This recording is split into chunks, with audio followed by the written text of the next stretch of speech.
But really briefly, Sid Dobrin is a professor at the University of Florida.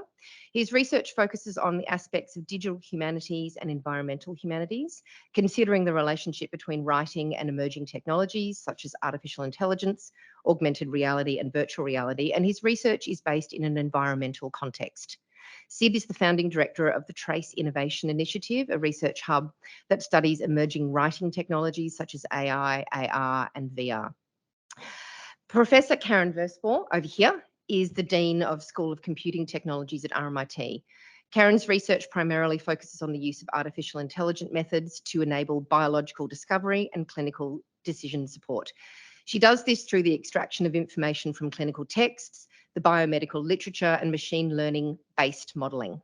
She's also the Victorian Node lead and co-founder of the Australian Alliance for Artificial Intelligence in Health. Hello, everyone. Lisa Given is a professor of information sciences in the School of Global, Urban and Social Studies and the School of Computing Technologies. She's also the director, Social Change Enabling Impact Platform. Lisa is an interdisciplinary researcher in human information behaviour whose work brings critical and social research lens to the study of technology use and user-focused design. Her studies embed social change, focusing on diverse settings and populations and methodological innovations across disciplines. So we've got 3 different lenses on generative AI and we're about to smash them together, which is super exciting. But first, I've asked if Sid could just give us a very brief 10-minute overview. Apparently I have to hold him to task, but a very brief overview of his current work. Then what we're going to do is have some questions. I'm going to ask some hopefully provocative questions of our gorgeous panel. And then I'm going to open it up to you because I know that we have massive amounts of expertise in the room and I know you're all dying to ask questions. So welcome. Sid, come on up or stay there. So Claire asked me to talk for about 10 minutes about what I do. And that's kind of problematic because I do a lot. And I kind of operate on the edge of chaos. So I'm going to try to create some connections about the things that I do. But what you'll see is that when I create those connections, what I'm really creating are more warrants to go diving into and follow through. But to be very reductive, as Claire said, my work looks at intersections between digital humanities and environmental humanities. In particular, and within environmental humanities, I work regarding ocean conservation and fisheries conservation, particularly in terms of some of the global protein issues that we're facing around the world with access to ocean harvest. And so I do a lot of work in fisheries policy also in thinking about how future populations are going to rely on particular ocean harvest practices to sustain ourselves moving on and looking at how global economies then tie into that. But more recently, because of the work that I do specifically in generative AI, I've been giving a lot of talks about Gen AI and also have just completed, actually it was just published yesterday, a guide for higher education and how we should be thinking and talking about Gen AI. And it's unfair for me to say how we should be thinking because that sounds prescriptive. But what I've created is a small free guidebook for the kinds of things we should be talking about and how institutions can localize those conversations. And so I've been talking a lot about generative AI right now, particularly because a lot of my background is in writing studies and how this is affecting the very idea of the foundations of what we've come to understand writing to be. Particularly because in fact, the ride over here, we were talking about, writing is a very ancient technology that has a lot of bugs in it. It's not perfect. It's caused a lot of problems in the world over time. And now Gen AI is giving us an opportunity to rethink what is it that writing actually does for us. So I've been working with those kinds of theoretical questions quite a bit. I tend to think about generative AI in 2 ways. One is conceptual, asking all of those what if questions, asking, for instance, about the material ramifications of Gen AI and emerging tech. Things like how the large server farms that we need for this are being housed underwater in ocean and what's the ecological ramification of giant server farms in our oceans, or the fact that we're all over the world now since November really talking about Gen AI, but what we're not talking about are things like the ecological impact of the mineral harvest in Congo, or about the e-waste that's being dumped in Southeast Asia as we need more and more devices in order for our sudden allegiance to digital literacy and generative AI as being core to what we do in higher education. And we're not talking about those things in most venues. Instead, we're looking at Gen AI as this is either going to be the demise of education or the savior of education, but we don't frame education in terms of place and locale and environment. So I talk a lot about those kinds of things as well. So that's a lot of the work that I'm doing in Gen AI. I am right now completing a short textbook for how we can apply Gen AI, because in addition to that conceptual concept of how are we asking the what if questions, I think we also need to be asking some very specific application questions. How are we showing students or industry how these things can be used? And that then leads to also how are we thinking about what's going to be the next iteration of generative AI that we and our students are going to build, because I firmly believe that a lot of the Gen AI proving ground is going to happen in higher ed rather than in industry. But there is that important connection between what's going on in industry where Gen AI is being used and what we're doing with our students, and also in terms of faculty development, which I find interesting that most campuses around the world that I visit, everybody's talking about students, which is fantastic, and we should be. But what about faculty development for us, that this is as foreign as it gets? Because in November, somebody dumped this thing called ChatGPT on our laps and said, oh, everybody, this is free, and now you can use it. And a lot of us are kind of stymied by, well, what does that mean? And we're not asking a lot of the questions about access. We're not asking a lot of the questions about exclusion. We're not asking a lot of the questions about what about our students who live in rural areas where there's not bandwidth. We're not talking about the fact that even though ChatGPT is free, there are literally hundreds of other Gen AI platforms that are subscription driven that, based on economic access, are going to create differences in what students can and can't do. This exacerbates digital divide. And yet all we're talking about is, oh, students are using it to cheat. You know, so there are a lot of those conceptual questions that we have to ask more about Gen AI. And for me, that's sort of the prevalent question, not whether our students should or shouldn't use it, but let's ask those conceptual questions. And so all of that is sort of tied into this chaos of the things I'm working on. And then I find ways to tie Gen AI and big data into conservation concerns. You know, that sort of cliched approach of big environmental problems are going to require big technology to solve. And so I do a lot of thinking about that as well. Now, I have no idea if I've come close to 10 minutes, but I'll be glad to keep rolling. But since we've got other people to speak, and I prefer the conversation than to me ranting anyway. So I'm looking forward to talking with you all. But thank you all very much for having me here. I do want to say real quick, I've been in Melbourne now for about an hour and a half. It's absolutely phenomenal. I'm ready to expatriate. But my family actually lives in Melbourne Beach, so the sister city in Florida. So I feel like I belong here. So thank you all very much. Okay, Ryan, could we get up the screen so that, can you guys see us okay at the back? I just feel like we might need to get the screen up if you need it. So thanks, Sid. I'm going to now, I of course go dark really fast, so I'm trying really hard not to. I'm going to ask all three of you the first question. I'll start first with Karin, maybe. This is about the exciting present. What excites you about generative AI? So I was telling Lisa that I've been doing natural language processing since I was an undergraduate, actually. I'm trained as a computational linguist. My PhD is in trying to get computers to understand the meaning of words. And part of what excites me is just the fact that for the first time, my father understands what I do. Because until November, you know, he was like, natural language processing, what is that? AI, what is that? He had no idea. But now the whole world is talking about it. So, you know, I think while people in my community, my research community, have been working on this technology for decades, in fact, it goes back to machine translation during the Vietnam War. So this is old technology, at least the foundations of it. But we're now exposing to the world the possibilities of this technology. And while I'm an anti-hyper, as I also said to Lisa, I'm not in favor of a lot of the noise that's being made around these technologies, which we'll come back to. But I do think that having a conversation about it and exploring all of these difficult concepts and issues that are raised by this is really positive, because we can think about, you know, a little bit more deeply how do we want to leverage technology? What's the role of AI in our world? You know, what guardrails and ethical frameworks do we need to be considering? You know, there's a whole range of questions that we can now tackle in a way that really before was entirely theoretical, but now is real. I'll leave it there. Lisa?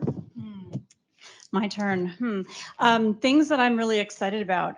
So in my work, I really look at people and I really embed the human perspective around technology. So what I care most about is, you know, what are the impacts of technology on people's lives? How do they use it? How does it influence decision making? You know, the good, the bad, the ugly, as I think of it. And for me, it's I guess twofold. One is that things like ChatGPT is a good example. It's putting the technology directly in the hands of people that otherwise might not normally have had access to something. And they're playing with it and they're being creative with it. I think it opens up whole new realms of what can we do with this technology.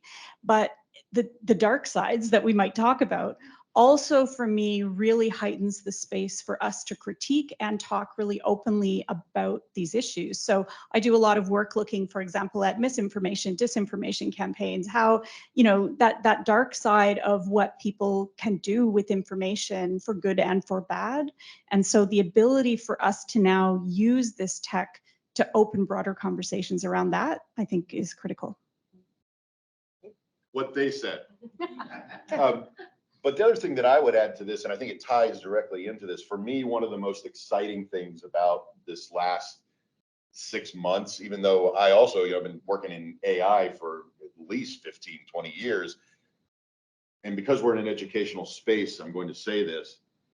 We are at a moment where Gen AI is giving us the opportunity to question the very foundations of education that we have come to believe in, and are recognizing maybe we haven't been doing this the right way. And it's challenging to teachers to give up the things that they have invested in for their entire careers, because now those things don't necessarily work anymore. And, you know, easy examples are assessment, writing prompts, all these, but also the very notion of what education is supposed to do. I think that what excites me the most is the absolute disruption. Again, edge of chaos.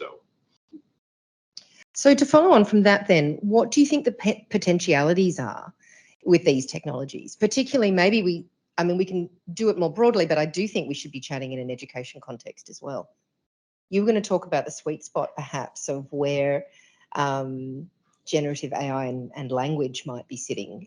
Yeah, so you alluded to it a bit already, getting students to kind of explore concepts and prompts and try to get to see what comes out, right? And what we need to be thinking about in that context is critical thinking. How do we review? Because we know that there's a lot of misinformation and those sorts of things. So the way I've been kind of refining my thinking, nuancing my thinking on these technologies, because my initial reaction was extremely like, oh my God, what have they done? You know, unleash this thing on the world, while it's making things up, while it's, you know, not tapping into current events, while it's not a dynamic system that can learn in any significant way. There are a number of technical limitations that we see in the current version of this tool. And I'm starting to move away from that kind of like, oh, what have they done, to accepting that it's here, acknowledging that it does have positive benefits. And just from a kind of what does it do for us perspective, I've been trying to think about, okay, yeah, what is that sweet spot? So where I've come to, and this is in constant refinement, so I won't say that my thinking about this in a week will be exactly the same as it is today. But where I'm at today is I'm still concerned about this idea of taking a relatively short prompt and transforming that into a long essay or document of text of some variety, because that inherently implies making things up, right? If you take something that's small and you want to expand it into something that's big, because of the way these technologies work, at least from a language perspective, it means that it's filling the gaps, right? It's essentially, for those of you who haven't heard kind of roughly how these technologies work, at least on the language modeling side, they're essentially predictive text. So like on your phone, it tries to predict what the next word that you're going to type is. It does that sort of in a much more sophisticated way, but that's essentially the same idea. So what the system is actually doing is taking your short sentence that you're putting into the prompt, or the short scenario you're describing in words, and then just trying to predict what the next word is, and the next word in the sequence, and the next word in the sequence. And so it is quite literally just predicting one word at a time, using the context of your prompt. Inevitably, that means that it's going to be filling in the words, right? And so going from small to big becomes a problem, because where is it going to get, the next word in that sequence from? If we think about it, on the other hand, going the other direction, taking a big text and trying to produce a small text, I actually think that's where the sweet spot is, because there's a lot less room for filling in, a lot less need to fill in the gaps. You have the context of the larger document, and so then synthesizing it into a shorter summary of that, I think can be quite powerful. And we're starting to see that happen with things like the Copilot tools. That's going to help you, get through your inbox faster, because it's summarizing your emails and giving you the salient points. That may be a really sweet spot.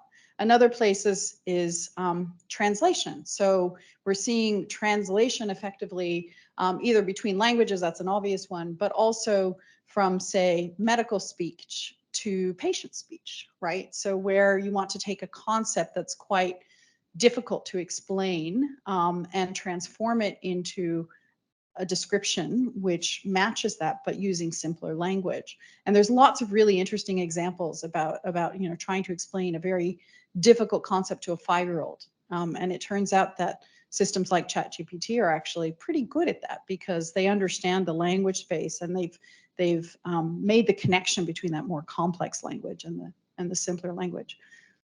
So I think there's a lot of opportunities, but we need to be, really thinking about, that balance between what are we asking the system to just make up, and what does it have access to.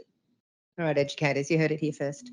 So, Lisa, what are your thoughts? My hope and dream is that it gets rid of all the mundane stuff that I have to do. And so, actually, this is just, Karin, you're reinforcing this idea as a hope and a dream for me, because if you think about, all of the emails that we send, all of the forms that we fill out, all the pieces of paper. I'm forever, for example, even doing ethics applications. And I kept thinking, imagine if, this system one day, I could basically say, okay, work within the framework that we have for research here in Australia, but, give me an information sheet for a participant covering all of those rules that does X. If I could just put in 1 or 2 sentences and it pops out something that I know the ethics board's going to approve, life would be amazing, right? And I don't see why that's not possible. So I'm really trying to think about not just efficiencies, that's too simplistic a concept, but how can it actually do that stuff more quickly so that I have more time to think and dream and play and do all the things that I should be doing as an academic, rather than a lot of the bureaucratic stuff. That's really interesting, because I don't think a lot of us think about it as purely transactional. In that sense, I think that the fear that you've been talking about has been that our critical thinking, all of those things, that it's infringing on those ideas. But if we just reframe this, perhaps the news media doesn't want to talk about filling out forms, right? It's not sexy. But truly, that's You've made part it sexy, of it. but no one that's else. Microsoft does. Well, yes, of course, because they can monetize it. So we need more of that. I suppose. Yep. Sid, any potentialities you think? Yeah, I want to potentially keep having this conversation for quite a bit. One of the things that what they've just said is fantastic and right, but I think we also have to recognize that to find that sweet spot, we're reacting, like I said, to 6 months of public awareness. And we have to remember that when we're looking at emerging technologies, that there is a history, particularly in terms of education and writing studies and generative content production, that we have to have these conversations about when does the sweet spot happen. So let's real quickly, anybody remember when Wikipedia came out and everybody had the same sort of knee-jerk moral crisis response? Well, now Wikipedia is listed as an educational tool. We have students write wiki pages. We have them go, for citation. Oh, by the way, how about spell checkers, grammar checkers? How about citation generators? Oh, how about the ballpoint pen, the chalkboard, the printing press? How about the calculator? Remember what that was going to do for learning and destroy all of our ability to ever learn anything?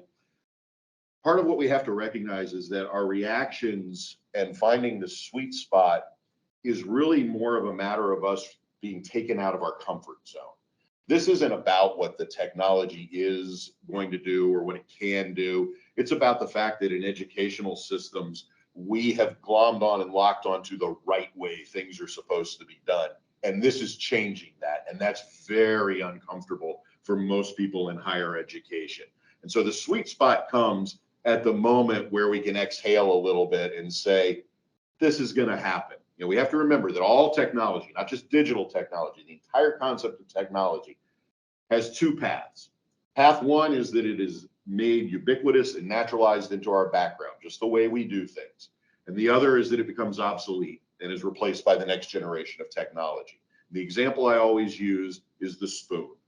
None of us sit down and look at a spoon and go, wow, what an amazing piece of technology. It's just part of how we do things. But the spoon changed social dynamics. It changed public health. It changed aesthetics. It had such an incredible impact on human culture, but it became ubiquitous. And eventually these technologies are either going to become the way we do things, like Wikipedia, or they're going to go away. And that to me is when we find the sweet spot. It is not when we're speculating about what is it going to do, but when it's just doing it. All right, I'm going to bring us to the black box. Do you want me to? I'm going to do it.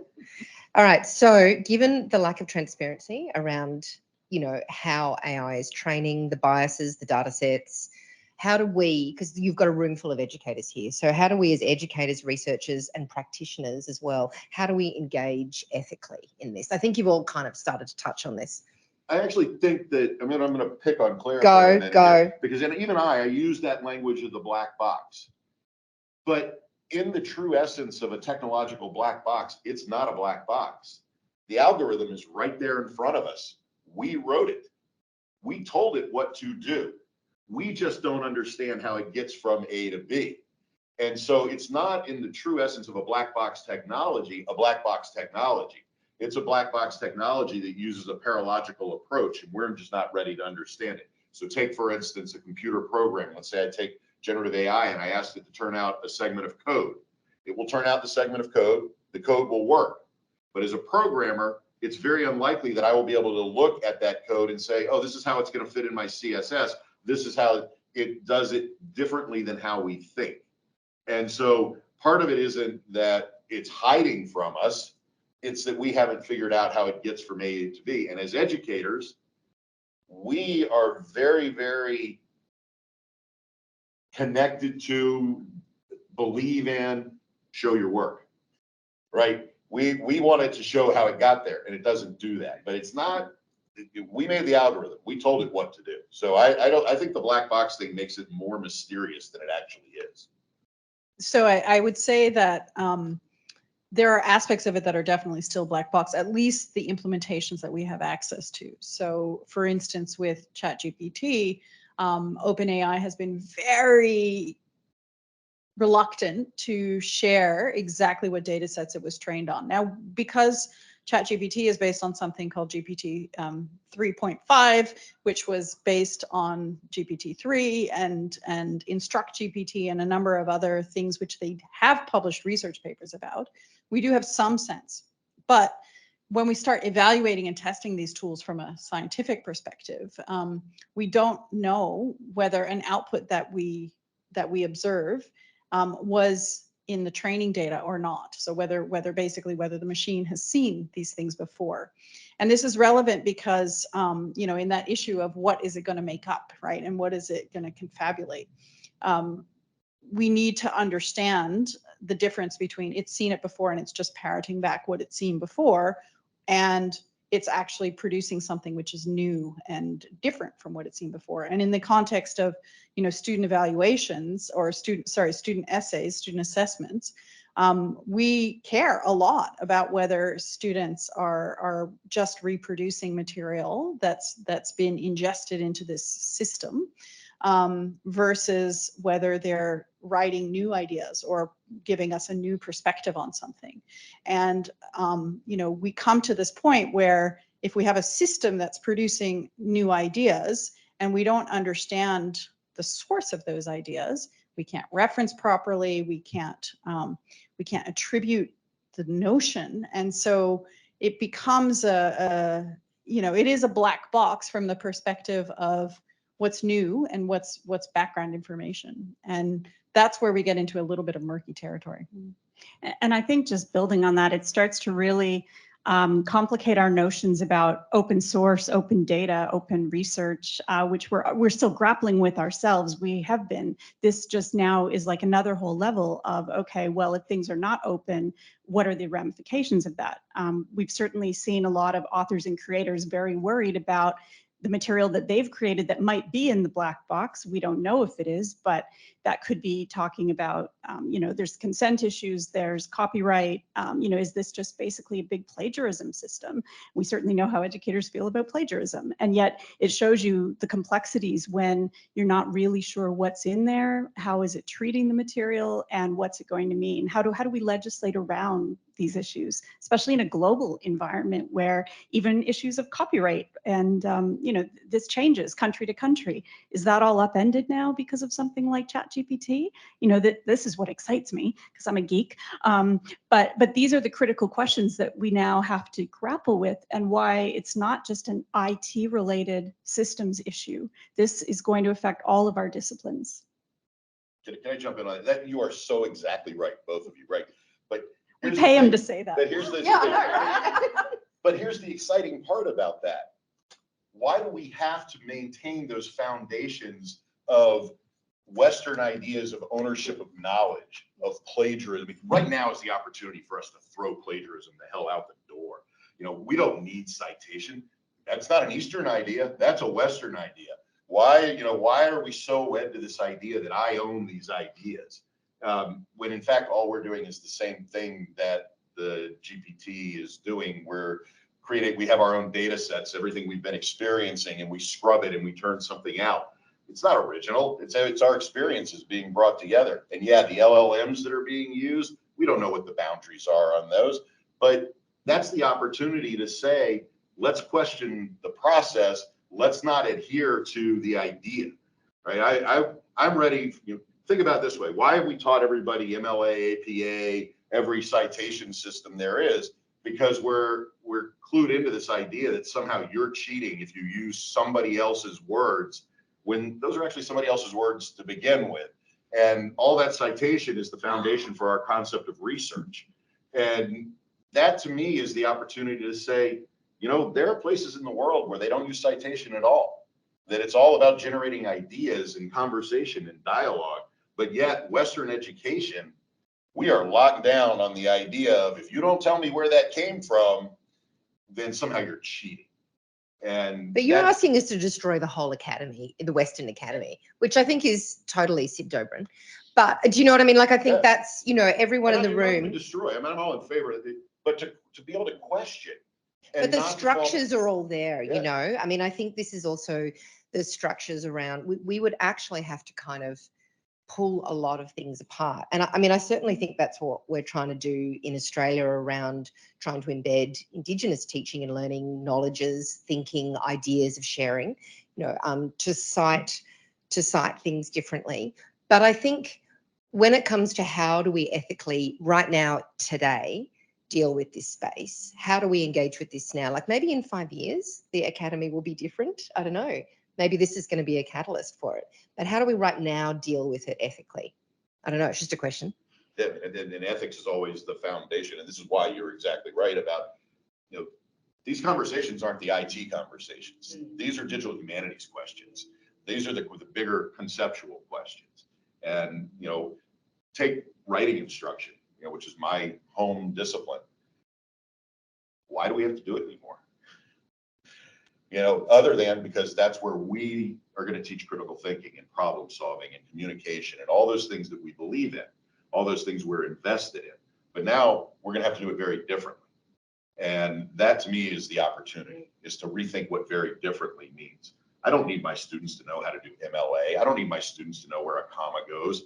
They've got their augmented memory. This is all about, moving the, what this does, I'm going to be quiet up this for a second, but what this does is it gives us the opportunity to question human primacy. Why is it that we have decided that the human and the human idea is what everything on this planet has to be based on? And that's writing instruction. Why do you have to have commas? Because it meets convention. If it's good enough, it's good enough. Well, E.E. Cummings might have something to say about that. Look, I think generally I hear you, but I worry.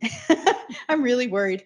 The whole foundation, it's not just the academy, it's all of science. I mean, the way we do science is by, learning things and then questioning those things and then adding some new knowledge and adding some new knowledge. And that requires building on a knowledge base that is evolving and expanding over time. And we can't do that without knowing where the foundations come from. So there's a process we need to follow. And if I could just comment on the creative writing aspect, not being a creative writing person, but actually having a daughter who is a writer. Every morning at breakfast, I get engaged and sucked into conversations about ownership of the words. And, the whole writing community is in a tailspin right now because you can use ChatGPT to produce, a sonnet about your mobile phone, in the style of Shakespeare. Nobody's really going to complain too much about that because Shakespeare's been dead for a few centuries. So he's not missing out on anything. But if you're going to use it to reproduce or to produce a text written in the style of a modern author, who's a contemporary author who's still alive, they rightfully are concerned about how they're going to, make a living. Because if you can use a machine to generate a text which is in the style of, a human being who has been depending on selling their works and having copyright and ownership of that work, we've now taken away their agency and their livelihood. Yeah, but I think I'm sorry. I'm going to jump in. Go. Okay, because what I love about where this is headed is it's really about deconstructing capitalism at the end of the day, right? And so, sorry, did I take the words out of your mouth? But and that is really what it comes down to, right? And then we have to start thinking about, well, do we want basic income for people? Do we want, it opens up entire social questions, which are important ones anyway. And hey, maybe the tech just gets us there sooner. But you look at things even, we well know in this country, the way, we've got ERA to assess our research, and we rely heavily on things like citation because those drive ranking schemes, and ranking schemes drive parents to want to send their kids to one university instead of another university. And if they don't come here to RMIT and the numbers go down, then suddenly we have job cuts, and then we have, so, and these things, I mean, that might seem an extreme example, but these things are all inherently linked. And what I love about this technology is it's forcing us to open the boxes and talk about these points of conflict, which have always been there. We just haven't, we've pushed them down. And so now we actually have to have these conversations. And whether it's creative writing or the automotive industry, you're not going to lose your job to AI. You're going to lose your job to people who know how to use AI. And it's just going to change what we do. It's just the way it is. Well, I've got a PhD in dance, so I'm not losing my job at all. I'm going to open it up to the audience. Has anyone got any fabulous questions? I've got a whole list, so don't be shy. Or boring questions or horrible questions. My questions, I know. Claire's my are fabulous. I guess this whole conversation around emerging technologies and changes in trends and industries just it reminds me of when, Airbnb and Uber came onto the market. Everyone thought, I'm not going to go stay at a stranger's house. I'm not going to jump into a stranger's car. But inevitably they came into the market and we've all adjusted, and, hotels are now on Airbnb. It's shaking up the taxi industry. So I think that this breeds innovation. So look, I don't know what the answer, I think it's still very fresh. We're dealing with the shock and the ripple waves from it. But I'm sure, I don't know, in time we'll work through it and want to jump on this one, because even those technologies are still very much in flux. If you look at places in Europe, I'm thinking like Venice, there are places in Spain, for example, where they've had to put deep regulation around Airbnb because it's killed off communities and people, it deepened the housing crisis. Even here in Melbourne, we know that that's true.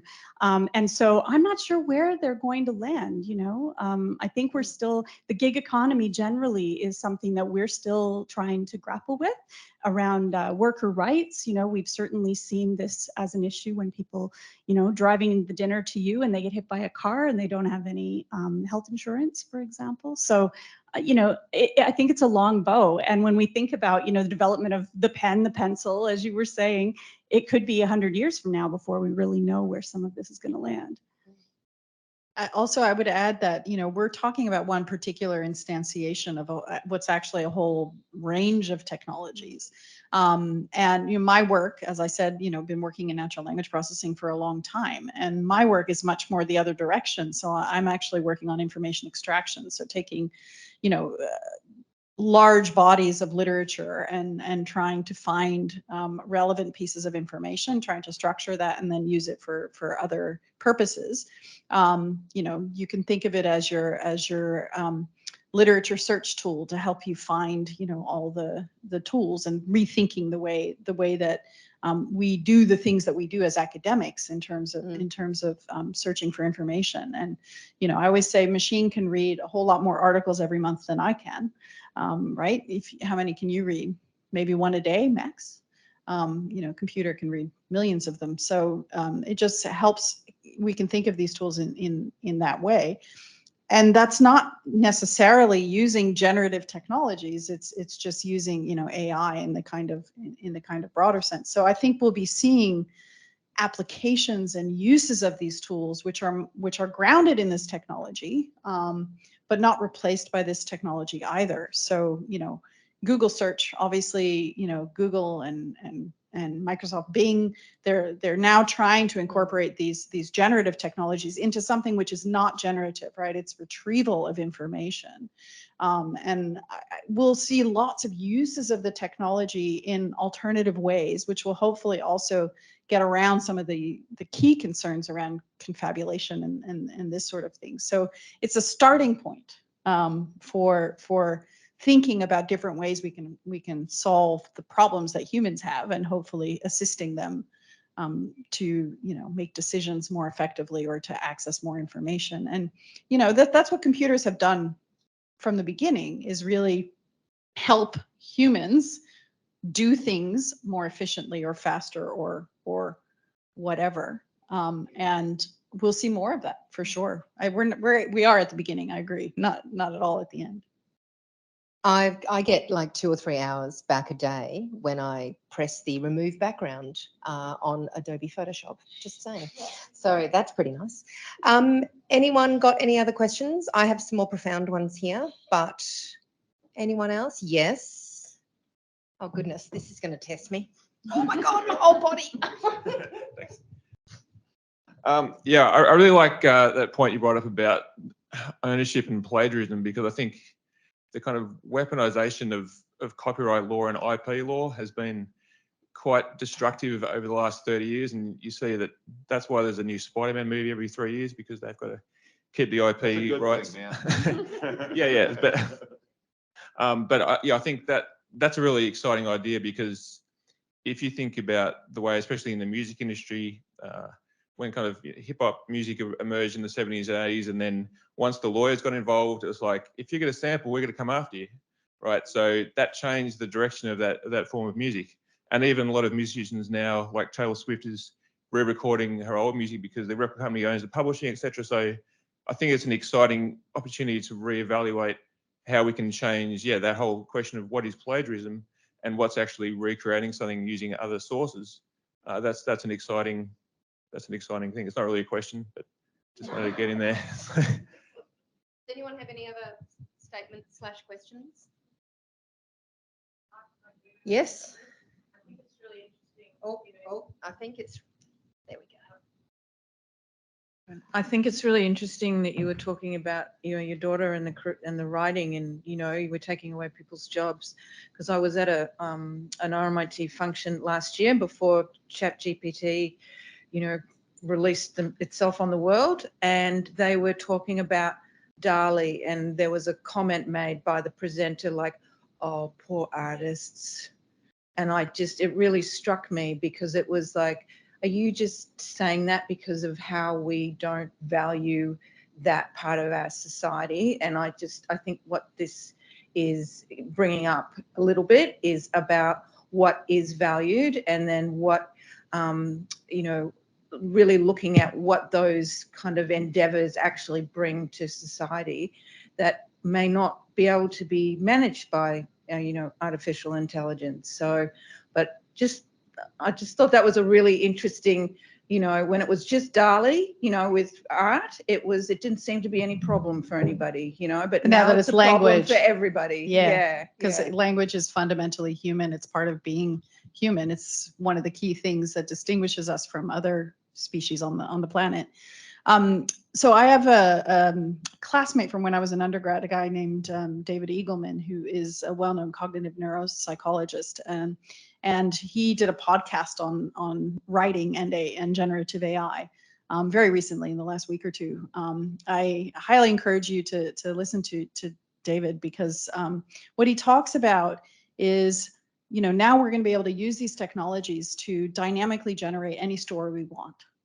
And he talks about the loss of community around writing, which may be what keeps us away. So reading a story that's generated by an AI that's personalized to you and whatever your story is that you're wanting to generate, means that you're going to have a different story than Bob or Celine, and you and Bob and Celine have nothing to talk about anymore, because you're not reading the same books, right? Imagine, having a book club, which was like, hey, what'd you create this week?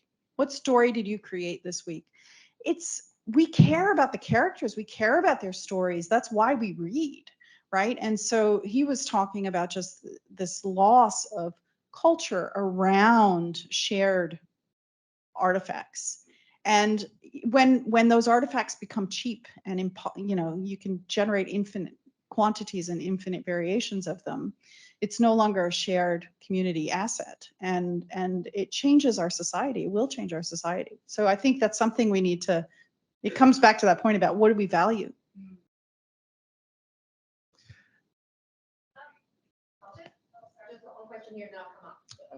I just have a question, because we talk a lot about AI that's developed in the West. They're using Western language models, but we know that AI is not just exclusively in the West. We know that China is developing their own AI tools. They're using their own language models. Now, do you see that all these various language models in each of these cultural societies are going to broaden the cultural divide, or will they be actually unifying the cultural divide based on their own language models? That's a really deep question I cannot answer, but I will say it's worse than that. It's not just along linguistic lines; it's along domain lines and so forth. So and for my my intro, you heard that I work in biomedicine. That's most of where my work has been. The language of biomedicine is different than general English, and so we have. And I also work on chemical patents and all sorts of strange things. But each of these have a special language, and we know from the research that a specifically biomedical language model works better at solving biomedical language processing problems than a general English one. And so, you can't use ChatGPT very effectively to help you read scientific literature because it's not really tuned to the language constructs there. So yeah, what I don't know what that means. I mean, I suppose that means that organizations will start trying to integrate more and more diversity of data, more linguistic diversity, more domain diversity, and they'll just get bigger and bigger. And then we come back to where Sid started, which was, how big are these machines? Who's going to control all of this data? What are the environmental consequences? Does it reinforce the cultural divide? Yeah, because then we have access to differing access to this. And again, do we want organizations like OpenAI to hold the world's knowledge? I think that's a real question.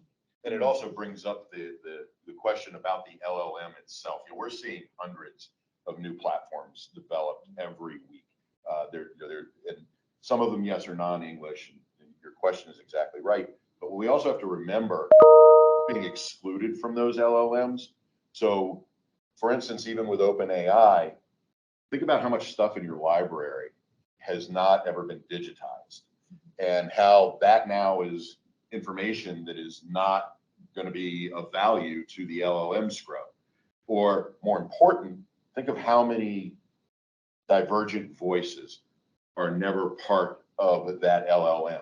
Where are all the LGBTQ voices that were only articulated in zines in New York City during the 1960s that have never been digitized, or the materiality of those documents have been burned or lost in storage and will never be part of the LLM? What about the indigenous stories that are not digitized? So part of that question of the cultural divide is also a question of what are the LLMs able to access?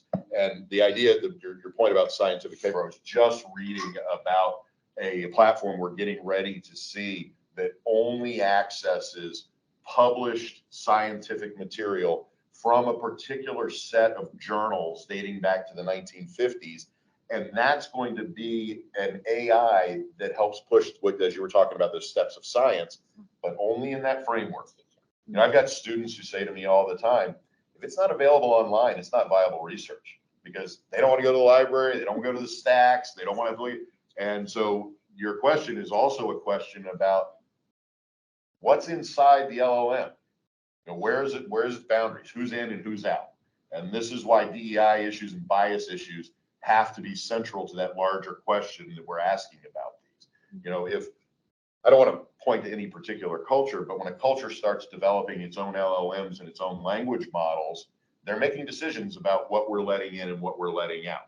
And that's, for lack of better terms, that's cultural cleansing in a very dangerous way that worries me. But this is already happening, right? Absolutely. Like this is not new. This is not about AI exclusively, because think right now about your library. This is my discipline area, right? We know that people are inherently lazy. They'll take the shortcut, etc.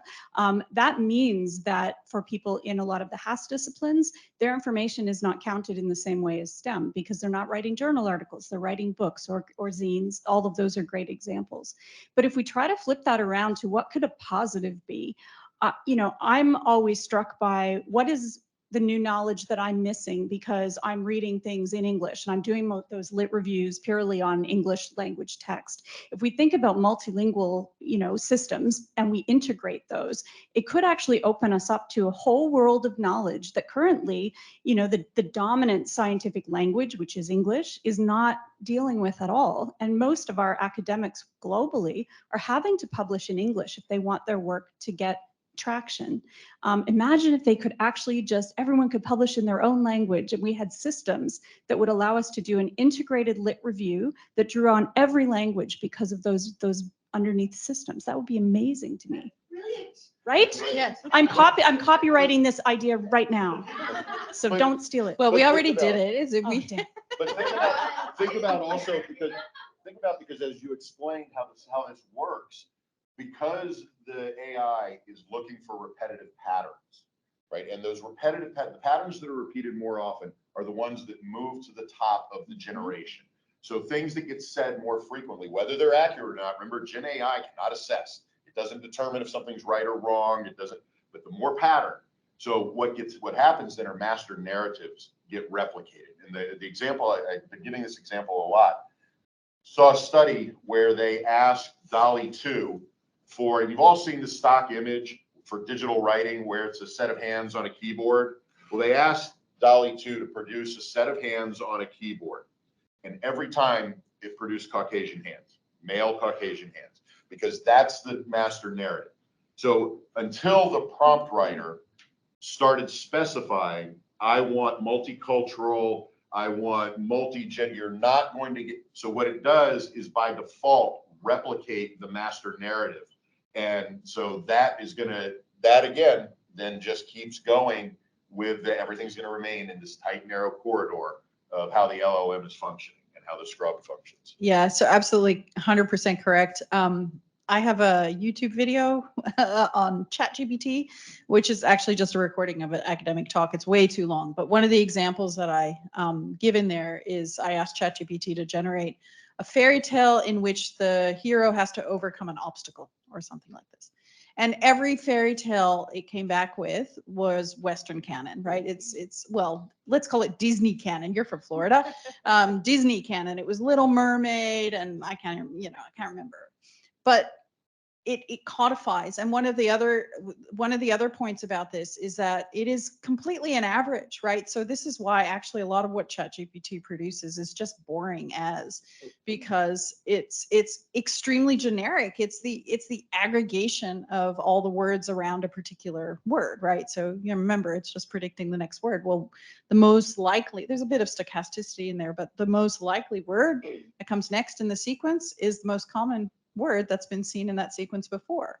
So that means we're going to get a whole bunch of, really boring stuff because it's just the average, and it's predictable or by definition. So even your point about, there's all these, this material that hasn't been incorporated because it hasn't been digitized. It's worse than that. If it's in there, but it's not significant enough, it'll never bubble up to the top. And it also changes what we mean by digitization too. Right, Google Books looks, but it's not scannable. The LLM can't scrub it because it's not individual words or letters or things. It's an image. And so we also have to start thinking about how are we putting things in there? What are the technologies we're using to add to it? We have one more question up here, and we're nearly at time, so we might have one more. Okay, I'll be quick. Going back to this idea of what you value and, writing children's books through ChatGPT, etc. And there's been a few cases recently of people trying to get their books that they've written through ChatGPT copyrighted, all that kind of thing, yeah? So, and again, with this sort of homogenized aggregation of boringness that we could possibly end up with, does this mean, do you think, that there's the possibility of some sort of new kind of Luddite backlash where the handmade and the original and the material becomes more valued? I give a talk about in fact, the book that just published yesterday, the last thing is the parable of the Luddites. So let me respond to that first of all. So what we have to remember is that the Luddites reacted against the mechanization in the 19th century against the automation of the textile industry. But what ended up actually happening was a lot of those Luddites ended up giving their professional experience into the mechanization. But what it also created were multiple classes of what textiles did and looked like. So we ended up with mechanized, repeated, clothing, but we also ended up with an artisan class. We ended up with a different kind of aesthetic. We ended up with a different kind of value structure in terms of how we assess what the value of quality of textile is. But we can look at that same exact thing happening in the automotive industry when it became automated. Anytime there's been automation, it's not that those individuals are no longer of value.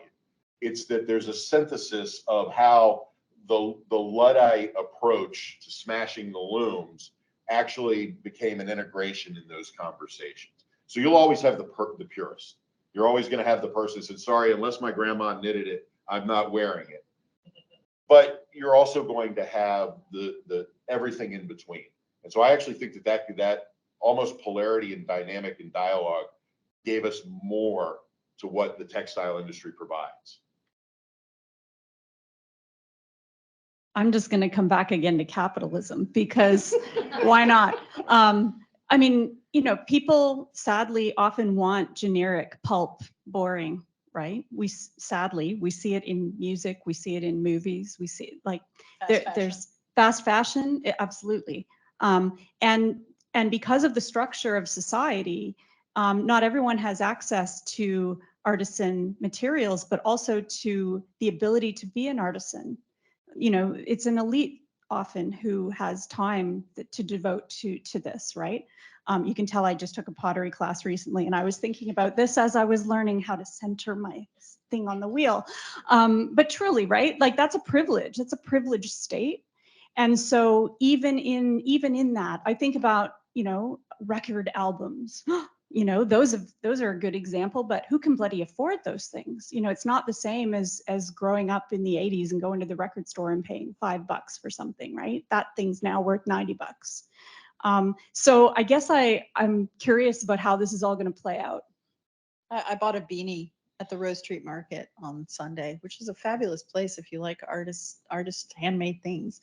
And the beanie was merino wool that had been dyed in Uruguay. It was all, you know, hand crocheted. And I asked the woman who made this beautiful, beautiful beanie that I spent $65 on. It's a lot of money for a beanie.